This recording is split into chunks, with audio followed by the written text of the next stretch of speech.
Bookinou, ça a été pensé pour les enfants. C'est un objet qui leur est destiné. Et c'est pour les enfants de 3 à 9 ans qui savent pas encore lire tout à fait. On l'a imaginé, Bookinou, pour que ça soit très simple d'utilisation pour les enfants et que ça soit ludique. Ils prennent leur livre, ils le posent contre Bookinou et l'histoire démarre. C'est quelque chose de vraiment de magique.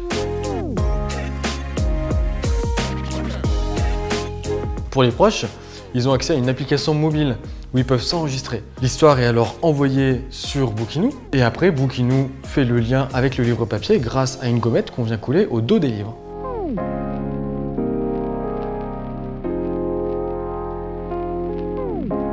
En fait, ces histoires, elles sont racontées par la famille.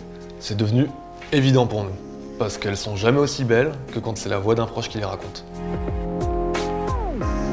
On voulait pas faire une application ou une tablette, on voulait que ce soit un objet tangible et surtout avoir le livre papier au centre parce qu'on est convaincu que le livre papier est synonyme des vraies histoires.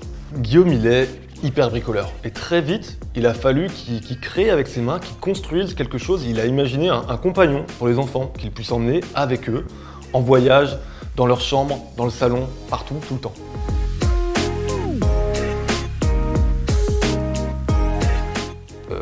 Bookinou, il est au centre de la famille. Chaque membre peut l'utiliser. Et chaque membre de la famille, papa, maman, les grands-parents aussi, les tontons, les tatas, tout le monde peut raconter des histoires pour les enfants. Vous allez non seulement pouvoir raconter les histoires, mais également rajouter des effets sonores.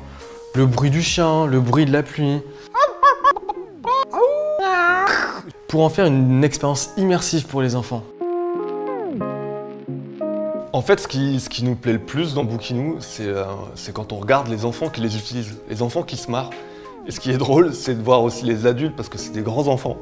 Et quand ils racontent les histoires, on dirait qu'ils ont tous 5 ans. A, B, C, D, E, F, G... Au début, quand on a commencé à travailler sur Bookinou, on n'avait pas de bureau, donc on venait travailler à la maison. Et en fait, à la maison, j'ai un petit lapin tout blanc. Il s'appelle Pimli. Et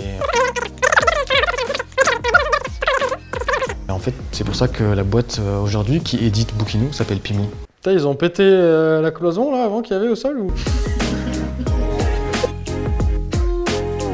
On a créé nos premiers prototypes Bookinou qu'on a pu faire tester auprès de 200 familles et avoir leur retour. Et puis il a évolué au fil des rencontres. Et aujourd'hui, on est prêt à lancer les premières productions de Bookinou. On n'attend plus que vous, votre soutien, vos commandes.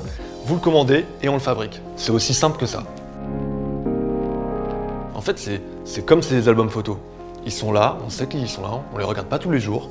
Mais le jour où on les retrouve et qu'on les ouvre, c'est des moments magiques parce qu'on se rappelle de moments qui ont été forts, qui ont marqué notre enfance, notre jeunesse et des moments qu'on a passés souvent en famille. Et c'est ça aussi Bookinou. C'est cette mémoire, ces souvenirs, des histoires qu'on garde.